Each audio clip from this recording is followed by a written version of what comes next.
We have a Coppola questions before we move on. I don't have a lot of questions. I feel like this movie was pretty well put together. Everything wrapped up pretty nicely. But one question I had when he plays the song for his daughter, do you think Nick actually knows how to play the piano? I feel like he's played the piano in a few things. That's a good question. I could actually see that being something that he learned as a kid. I could see that. Or learning to do it just for this because it wasn't that simple. It was a pretty easy song. Yeah. But they also didn't show his hands, so that they usually didn't means show they're his not hands. actually playing. Yeah, true. That's why I thought maybe he doesn't. But I feel like I've seen him play in something. He sings a lot in Wild at Heart, and I feel like he played some instruments at some point. And then Peggy Sue got married. I think he plays guitar in that. And I feel like he might have played piano. I don't remember. Long time since I've seen either of those films. So I know he knows how to play a pinball machine. He can play the shit out of a pinball machine. Question I had is why, I mean, I guess to get Olivia and Gabrielle, but why would they go back to hobbies rather than going to the CIA after they were attacked by the dudes on the motorcycles? I guess wouldn't you think they would want backup to go into the... Maybe Javi was scared that he was going to be implicated in all this because technically he is guilty. Yeah, I mean, he knew all about it. Yeah, right. That's my question. Yeah, we could jump into that if you want. Yeah, that's what mine is. Like, why is Javi allowed to be free? Like, did he turn against his cousin and turn everything in and get like a plea deal or something? It feels like diplomatic immunity.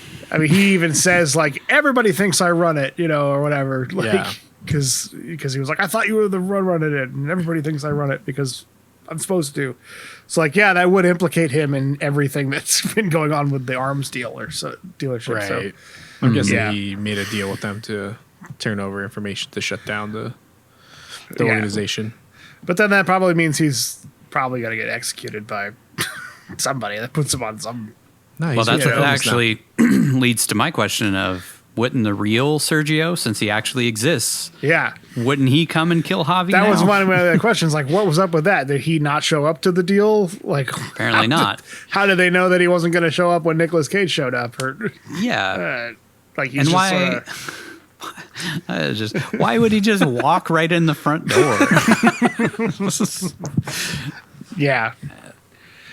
There's just a lot of this stuff that just stops making sense as you get to the climax of the film, which I don't know if it's intentional. Like, it's just playing on tropes of like stupid Hollywood action movies. I think like shit just stops making sense because they want to do cool scenes at the end. I think, but things got super confusing. Like you said, wouldn't they kidnapping the daughter so that the guy would back out of the election? But now they want him to win the election because this deal, hinges on it or something. Like, so the Sergio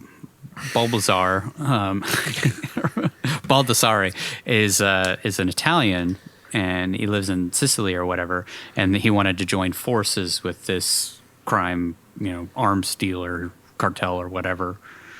But I guess, I don't know. It's weird. Like, he just would back out of it now, or would he want to get into Spain and take over Javi's business? Maybe that's what happens. Javi moves to America. And he just gives it to him. Maybe that's what happened. Here you go. I'm happy doing olives.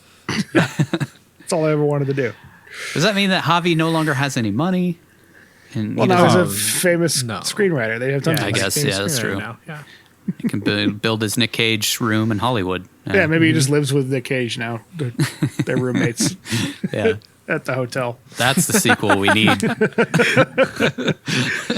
The implication was kind of that he and Olivia get back together after this, which is like, I always kind of hate that of like, usually there's a good reason why people divorce. And they don't end up getting back together all the time. Though I have seen it in real life. I have a friend whose parents got divorced for like 5 years and then they ended up getting back together. So I don't know. I kind of thought they were just on better terms. I didn't personally think that they got back together.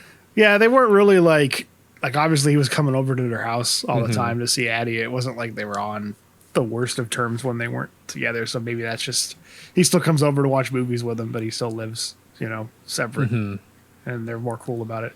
Although he does tell her he loves her. Right. when they're over in Spain. So maybe that gets them back together again. I mean, trauma does bring people together.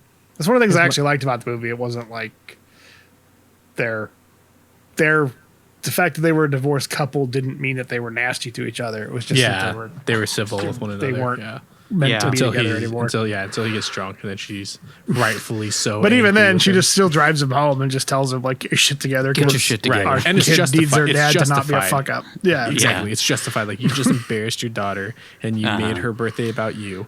You need to get your shit together. Like, it's justified. It's not like her just being a bitch because, well, that's how Hollywood writes ex-wives. Yeah. Mm-hmm. Yeah, I actually really like that too. Yeah. Yeah, and I imagine that happens pretty often in movie star land. Like, they get together for dumb reasons, and then it usually doesn't last, and they break up. But maybe they're still cordial with each other. They're just, you know, their fling didn't work out, even though they got married over it. What did they Which I wonder if that's how Nick Cage's relationships are with right? Yeah, Patricia I was thinking that Arquette too. and Lisa Marie Presley and whatever. What do they call it? Like conscious uncoupling? Isn't that what famous people call divorces?